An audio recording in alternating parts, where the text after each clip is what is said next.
It's Buck D and Shondeen, a show to be forever, a show that'll do whatever our viewers desires. It's Buck D and Shondeen, a show of perfection, an object of affection to quench our viewers' fire, completely free from infection, to be used at our viewers' discretion, waiting only for your direction.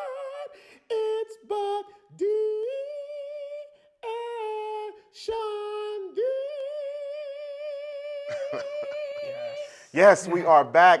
That never gets old, Shondeen. Does that ever get old? Never. Look at Marc. Marc's like, man, We're gonna add that boy some good. dubstep. Who was that sang that song? That boy good. Hey, as you guys can see, we have a special guest on the Buck D and Shondeen Show. Y'all give it up for Marc Quniones. Yeah. What's going on, Thanks bro? for having me, man. What's up, man? You Oh, are my favorite. You are like famous now. Like it's no secret. You are everywhere. You can YouTube your name. You can Google your name. Your face is everywhere. How does that feel, man? How does it feel? I feel a great responsibility, you know, to represent my communities where I come from and tell that story. Right. Because I recognize the blessing and the privilege. I really, really do. But it's almost scary because it's like, no, like this is a test of character. Like, it's like, what am I doing with this platform to tell the story of so many beautiful people in my communities? Well, I'm glad you chose our platform because, you know, no, not saying, I know I joke a lot, but to be real, this is what we do. Like we told you before, we like to highlight, well, like Shondeen said. Yeah, we highlight the people who are already highlighted. Exactly. We So showcase the showcasers. especially in this area, in this state, in this city, Albuquerque, New Mexico, you know, there's always negativity when it comes to where we're from or where we're at. So to have someone like you on the national platform, national stage, showing like, hey, there's positivity coming out of the city and this state, that's dope, man. That's a good thing. Thank you for that. You know, I love it. Yeah. You know, because when I travel out there, you know, and I'm saying, yeah, I'm from Albuquerque, the Duke City. Yeah. You know, the land of champions. There's Yeah, so yeah. much talent in New Mexico. There is. You know, Man, he giving me goosebumps. and- Boy, and- boy, y'all could have been in the Super Bowl after this talk right here. so like, if I find out that I'm going to be flying out to whatever city to go compete Right. or do an event or talk to somebody, I'm like, I got to tell the story of our people, of our land, because Wow. it matters. Like, Wow. it's a special place. Yeah. And when I see the negativity out there, I'm like, no. Like, I'm like, there's so much positive to offer. Right. And we got to push that. Right. You know, that conversation. Let's get right into Hell's Kitchen, though. Yeah, right yeah. into this. Let's get into it. We because already know about Chopped. We saw Yes. you there. We saw you on what was the other one? Chopped and Cutthroat Kitchen. Cutthroat Kitchen. Right. And now So Hell's Kitchen, this is like the Hell's. pinnacle, right? This is This is where you really got to show your skills, right? You don't have a choice. I mean, you are put on the spot. I mean, as y'all saw in the first episode, you know, it's day one. It's let me find out right now who you are. Right. Cook your dish immediately. We're in That street was clothes and we have to intense. cook our dish. So That's give intense. us that little, try to condense the story about how when you get picked, how you're out there, and then how that first episode goes. Long Yeah, story yeah. short, you know, the plane lands in Vegas. They took my cell phone, my keys, and for the next 6 weeks, I'm cut off from the world. My wife and kids, Oh, man. the team at work, nobody.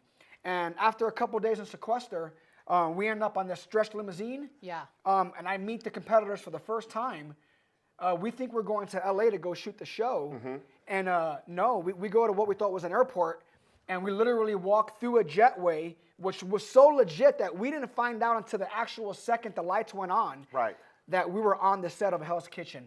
And it was Wow. right in that moment, I said, this is a defining moment in my life. Wait a minute. So you thought you were getting on a plane. You walk through the hangar and all this, and then when you go through the door, lights, camera, action, cook something. 100%. They For put real? them on Yeah, the spot, yeah. man. That's Yeah. crazy. And then you have time working against you. You don't know what's in the kitchen, and you have one of the best chefs on earth Right. and in the universe saying, I'm going to find out who all of you are right now. Were you intimidated by Gordon Ramsay? Yeah. I bet that's your number one question. I bet everybody asks you. No, it was sobering to be around him. Oh, wow. Because you know how like when you're around anybody who has that juice, who really has that juice, you just know it's real. Yeah. Right. And the second I saw him, it's real. It's like, okay, it's real. Like, this guy's not putting on an act. You know, it's not for show. Like, this man has that level of juice in his veins that he is that dude. Puts you to the test right off the bat. And you just know, just be yourself, believe in yourself, and don't lie to that man because he'll know. Right. So there's no prep. There's no, hey, I'm Gordon Ramsay. This is what we're going to do. You meet him right there on camera. Yeah. That's the So first time you see him. his first impression of us was what we fed him. And he basically, he's saying, I saw that. show me who you are on the plate right now. And by the way, you're competing right now one-on-one. Well, see, what's so funny? Because a lot of people take reality TV and they say it's fake. So when you tell me this, it gets no realer than that. Like, That's real. like some people can fake their way, right? You can Right. fake until that point. Because then I'll be like, you know what? These bologna sandwiches ain't going to cut it for Gordon Ramsay. Like, you had to get off whatever you were at, ground running, and show them your skills. Like, Absolutely. We had no choice. And, on that first episode, you were able to kind of find out, maybe potentially who was faking it and who was there for the right reasons and who had skills, right? And that's when you met the other contestants too, right? So you didn't see anybody until right then in that moment. Wow. And the way that I, kind of like figure out like where am I going to be at like in terms of like the totem pole here. And for me, that moment was in the kitchen when we're working together, not putting our dishes up. Like the way I am, it's almost like a boxer. Like I feel your energy in the kitchen. I watch how you hold your knife. I observe how you approach your ingredients. And that tells me as a veteran where you've been and what you really know. So it was in those moments where I really began to understand that I belong here. Right. So how long have you been a chef? Well, I've been a chef by title, for the better part of 13, 14 years, but I've been cooking. But you've been cooking, right? Since I was 14 years old. Oh man, that's crazy. So I want to know because we're gonna be the first person, first of all, to be on here for 2 segments because your story is just amazing. We have so many questions, me and Shondeen, and then I know everybody else want to know. They want to dig a little deeper with you, Marc. But so what we'll do is this: on the second segment, we'll kick it off because you were put on the chopping block on one episode. Yeah, oh yeah. I want to know what you were feeling in that moment. Like, how did you feel about your teammates? Because they're the ones who put you on the chopping block. Absolutely. And how did that whole attitude have you feeling towards them and towards your whole existence of being there? Like, I'm mad. Don't put me on the chopping block. I'm trying to be here to the end. I'm trying to win. Yeah. And I want to know, how was that competitiveness? Because when you think about cooking, right? Just in the dating world, girls always like, oh, I cook better than your mom, and you know what I'm saying? And a lot of us be like, yeah, whatever. Yeah. So I cannot imagine you in a room full of other executive chefs, and you're putting your dishes up against each other for Gordon Ramsay. So I want to know how that felt in that moment. So what we'll do is this, Shondeen and Marc. We're going to take a break, and when we come back, we'll kick off the next segment with you on the chopping block, and then we're going to go straight to you to let us know how you felt about that. Y'all stay tuned.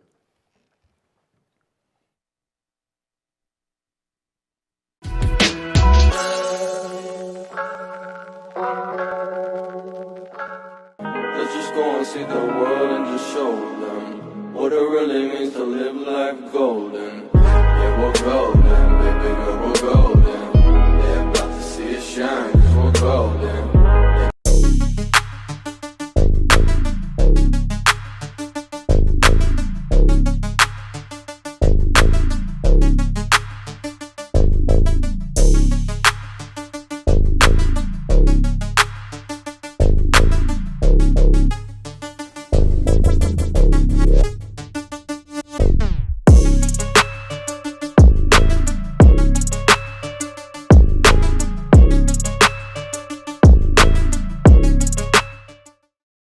Lords is the name, we want the fame. You think we fell off, son, you a lame. We here now. Sack and master, about to drop lessons. We here now. Midnight mass is in session. Yo, we here now. Bandit Lords is the name, we want the fame. We here now. You think we fell off, son, you a lame. We here now. Sack and master, about to drop lessons. We here now. Midnight mass is in session. Yo, we here now.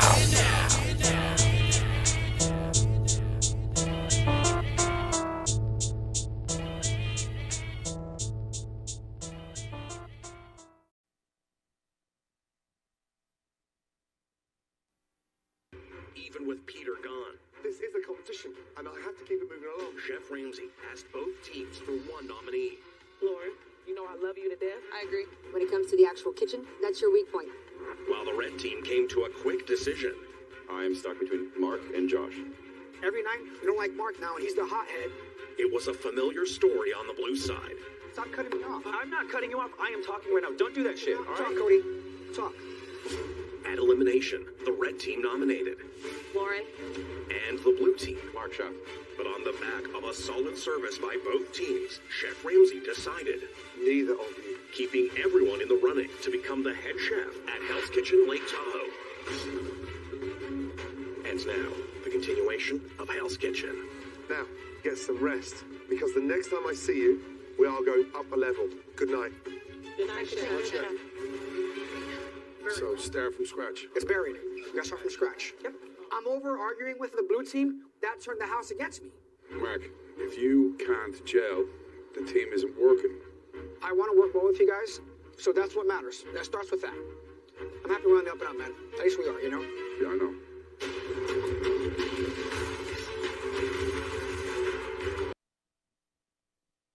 Y'all was really cripping and blooding up in there, Yeah, man. Golly. I'm over here getting my heart rate up. How did that feel, though, when they said they put you up? First of all, there's so many things that happened in that clip. That was so intense. When they said, we're going to put Marc up, how did you feel? Like, seriously, what was that feeling? Yeah. Well, I knew they were going to put me up. Yeah. Because, I mean, I wasn't making any mistakes in the kitchen. My Oh, food- so you were doing good, so they had to get you up out of there. Yes. Basically, that's what yes. it is. Mhm. You know, like from the beginning, from day one. Yeah. You know, I went in for the blue team. My food is solid, solid, solid. The first dinner service, we get kicked out of the kitchen for messing up on meat station. The next night, I work meat. We win service. So I knew that I was, as far as the skill set, I knew I was the threat. You're a threat, I yeah. think everyone knows I'm the threat. If you Yeah. if you watch the show, you know I'm just cooking solid food. But in the house, I had no interest in playing house. You know, I mean, They wanted you to, like, be their buddies Yeah. or just be I'm like- nice and all this. And I'm like, don't y'all get it? Like, I do this for a living in real life. Right. And like, we're competing for a head chef job. This is all a setup. They're watching us right now. And if I just lay down and do what you guys tell me to do, I'm showing that I have no spine. Right. You know? Yeah. My hometown has to see that. You know, Chef Ramsay gonna see that. And no. He Like, wasn't with it. Like, you know, if y'all want to talk about me, how I look, how I talk, my energy, that's fine. I'm gonna keep it objective, and I'm gonna talk about your food and how y'all can't cook. because you it's know? a cooking show. Exactly. bro. Exactly. So my thing was, Bro, he got so much Sharp. energy. No, sharp, I'm right? like, boy, I'm about to Sharp. go make some bacon and eggs and grits. That's all I know. how to yeah. cook, So but- you know, I mean, I knew.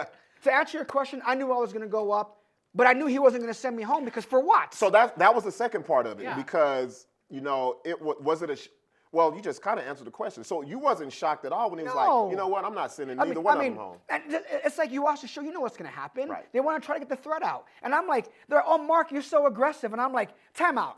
Are we on Hell's Kitchen or Todd's Big Bake Off? Which one is it? Which one is it?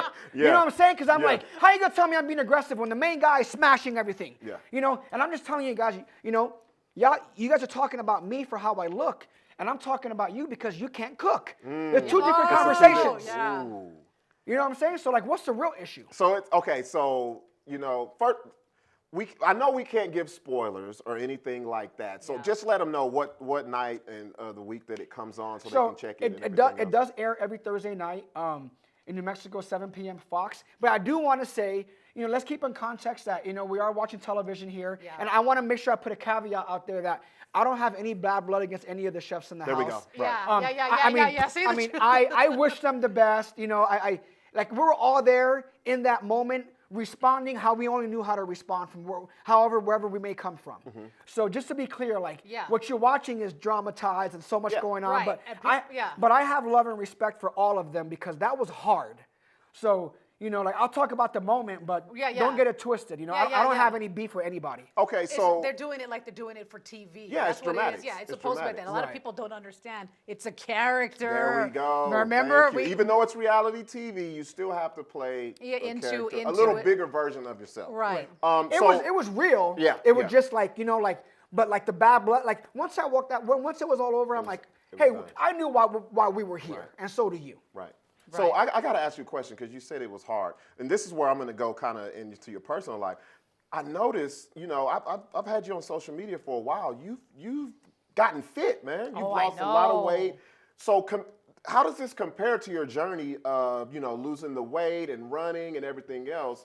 How does that compare? Because to me, it's two different things, but it's kind of the same. Like, how does it compare to that?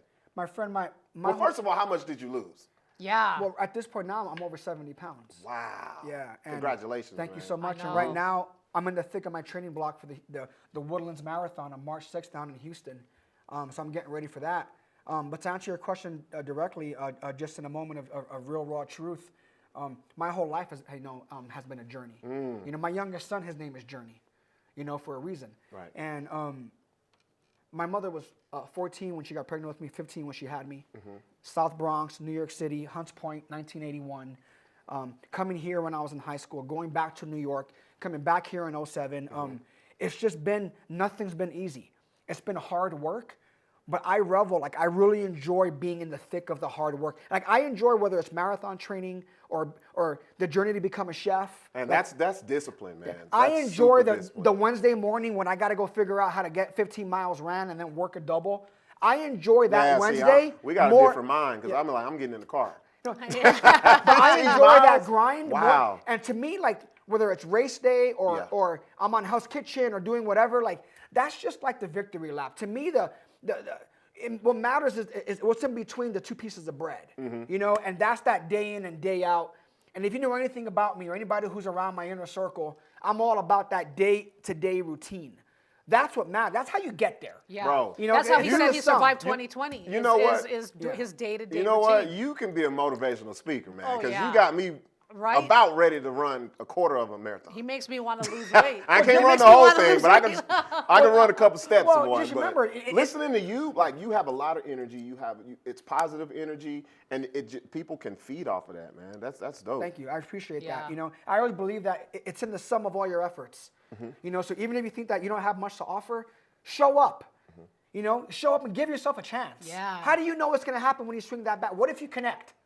So every day when I wake up, I believe I have a chance. That's awesome. Because I showed up. Yeah, yeah. That's awesome. So, you know, I know we're winding down here, but let me ask you one question I want to know. If you had one dish to make someone to win them over, what dish would you make? My pork belly dish.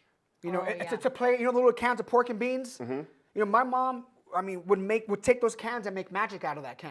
You know, so I created a dish, and it's actually in this article that was in Forbes magazine that they featured me on. Oh, yeah. Where I talk about that dish, and it's my love song to my mother. And Wow. it's a reinterpretation at a high level of pork and beans.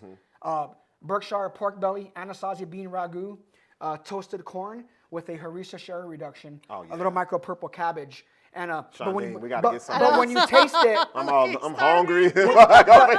and it's raw purity, it's pork and beans, Yeah. right? When you That's take awesome. it, yeah. That's awesome. Yeah, So yeah. so let's do this, Marc, man. Let everyone know if you know, I know you have a lot of people hitting your social media. Is it okay if do you want to give it out right Yeah, now? sure. Go ahead, Yeah. give your social So out. man. on Instagram, I'm Chef MQ, same as Twitter and Snapchat. On Facebook, Marc Quniones. And check out what we're doing at Moss, you know, at the Hotel Andalus. There we Oh, go. yeah. We'll You know, be and there. right here in downtown Albuquerque with you guys. Yes. Thank you for being here. This is what we need, Albuquerque, New Mexico. Yeah. You know, we got to love on each other. Yes. You know, it's New Mexico versus everybody. Hey, you you know, heard we them, man. belong. You We heard belong. them, man. Hey, don't get kicked off the show anytime soon, man. No, we're gonna Hey. fight. We fight. We fight. Hey, And we he wanna- will be back. He'll Marc be will back. be back. We're going to be doing a recap. Thanks, man. You guys stay tuned, man.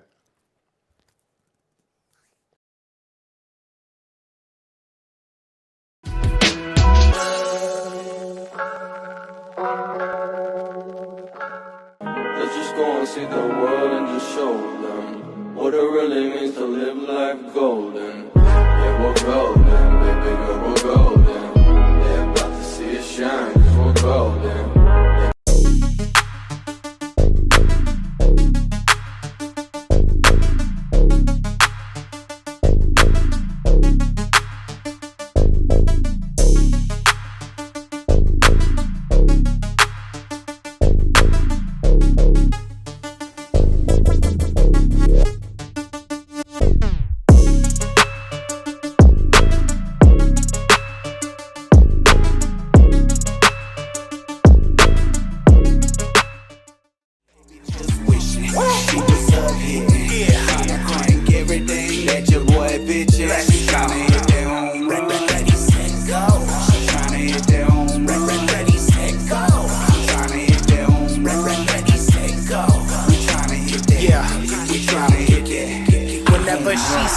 to the plate, I'm like, hey, batter, batter, swing, batter, batter.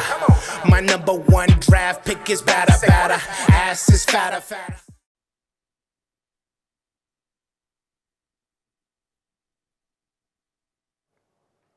And we are back on the Buck D and Shondeen Show. And no, Marc did not transform. We have a new guest, LaQuante Berry. What's up, man? What's up, man? Hey, this is the man, the myth, the legend. If you know all summer long. You might have heard this name before. No, there's no might. You've heard this name. Yeah. Like, so I don't even want to do it a disservice. So can you let everyone know what you had going on this summer in the midst of everything, the pandemic, racial injustice, and everything like that? Well, I'm the leader of Black New Mexico movement. A lot of people don't really know me as LaQuante. I'm Tay. Tay, yep. I'm most known as Tay to everybody, but yeah, my mama named me LaQuante. But yeah, so I'm the leader of Black New Mexico movement, along with Torrance Green. Yes. And we just honestly, how I got involved was me going out there with other people that were already involved, Right. other activists. And I think it's good that we have a lot of people that's out there fighting, but I didn't like the approach. Right, right. And so my thing was, if I can have a more aggressive approach to really get things done, we can get somewhere. I got you. See, you know what? I'm gonna be real transparent with you, because a lot of people said, Buck, we noticed that you wasn't at the protest, you wasn't at this and that and the other. Because, my thing is this, I have an anger issue when it comes to racial things. Yeah. I know I wouldn't have acted You right. know what your I threshold would is. have. You're I not would gonna- not have yeah. acted right. I would have been the person that you saw on the news, and you were like, "This is the reason why we don't believe in protests and stuff." Right. But I will say this: seeing someone that I know, just a regular person, because coming up, you think you have to be Martin Luther King. You got to be this mythical person. To see someone that just as a regular person that's out there making a difference, that was one of the dopest things for me to see. So, I know we don't have a lot of time. So let's get right into the story, man. Yeah. You This were is a good arrested. one, guys. You were arrested. Civic Plaza. What was it? Open carry. They said you couldn't carry your weapons and all this other stuff. Well, first it started out as I don't even know what it's called. They try to come up with a law to where you can't carry guns on Civic Plaza and parks and community centers. Right, right. Which we have the Constitution that gives us the right to bear arms. Right. We're an open carry state, so you cannot do that. You can't suppress someone from Exactly. doing that. 'Cause So it's they their try right. to say that the water park and everything that's at Civic Plaza is for school. It's for We're in school. a pandemic. There's no school. Right. So we actually have a little clip of you getting arrested. Look, we ain't no good. Go ahead and roll the footage. Of course, of course. We were never asked to leave. He didn't access the lake. We are more than welcome. Access the lake. Just now with firearms. He didn't access the lake. He didn't ask. Stop that. Hey, hey! You can't touch him. Hey, why are you touching me? Get away! Get away! No! Why are you taking him? He didn't do anything! What's your name? What's your name?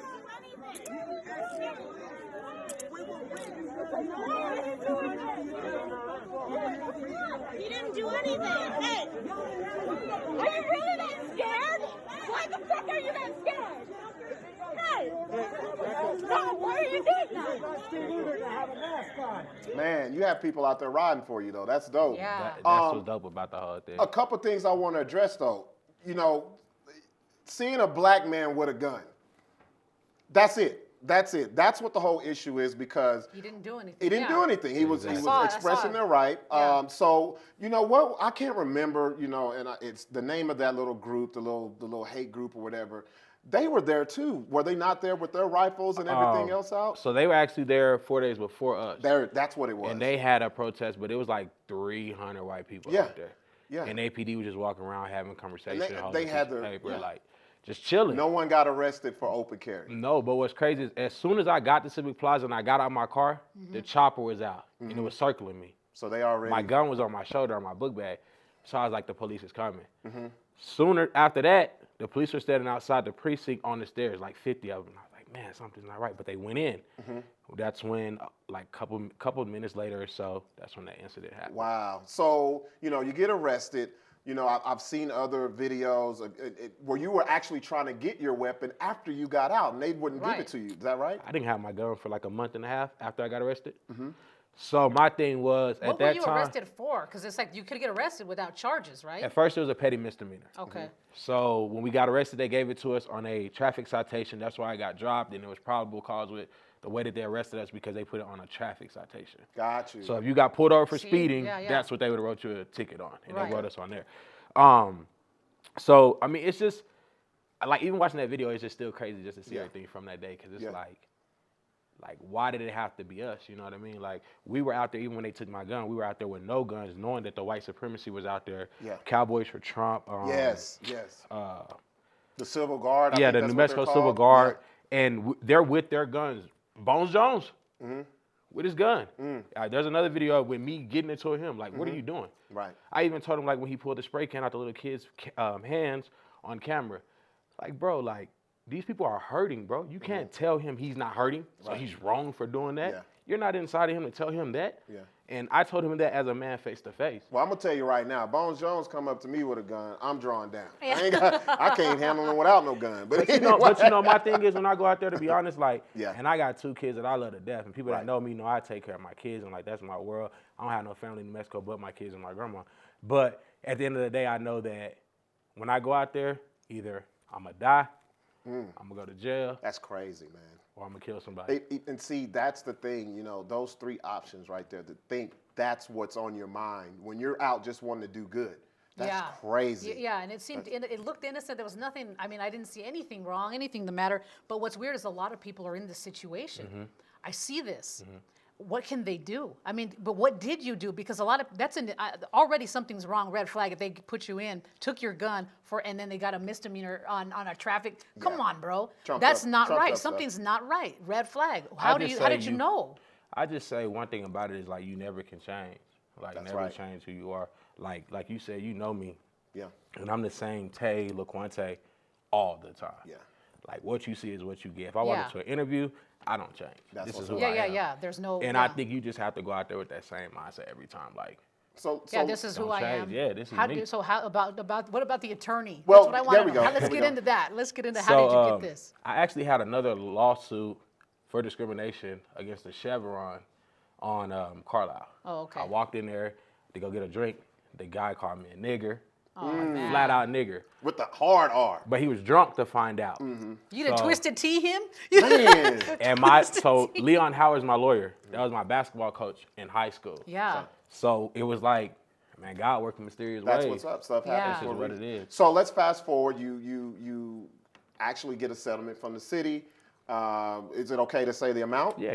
40K? It's gone 40K anyway. to the good? It's So, gone. and it parlayed into a business venture. Exactly. So let's talk about that before, you Hey, know. and the grill. Show him the grill, bro. Nah, this is before, but No, we're talking No, about the- barbecue grills. Grandma's house barbecue. the Go ahead. barbecue, it's just like, just to give my grandma thanks. Like, my grandma's still here. Like I said, I don't have no family here but my grandma. So, like, whenever y'all come out, my grandma's on the truck. Yes. Oh, that's I'm so coming this sweet. weekend. I haven't She gotten gonna there talk yet. I your love barbecue. ears You guys do off. brisket? But Yeah, look, ribs, Oh, brisket, bro. turkey legs, It's pulled over. pork, chicken, I hot can links. live off of Yeah, brisket. we That's switch what it I'm up. We saying. switch it up every week. Facebook, Grandma's House Barbecue, Snapchat, Grandma's Barbecue. You guys see the number there. They see yeah, the number. everything. I mean, that's where. That's So, where it- so with you, this is what I like about Tay, you guys.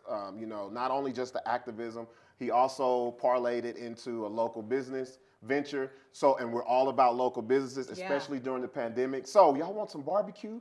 Go down to Grandma's House Barbecue, and you know it's for a good cause, man. Let's do it. Hey, so you know, I wish we had more time. We should bring you back because it's just so much dynamics that we can get into is, about this it whole is. thing, I man. know. And you know what? I'm glad things worked out. I know it's some people that hate it. They do. I do. can't imagine the hate that you They get. do. They do. Social media, you know, this place is it's crazy. But like we said, we would like to accentuate the positive. And to me, this is one of the most positive stories that we have come out in our area, man. I love it, yeah. that. Thank you for coming, LaQuante. Thank you. Y'all go check out that barbecue. I Thank know I'm gonna be there y'all. Saturday. You think I'm playing? I'm gonna be there. Yeah, Hey, yeah. we had fun. Y'all come back next week. Buck D and Shondeen Show. I am not Shondeen, And I'm not Buck. but this is the show. We'll be back, y'all, next week.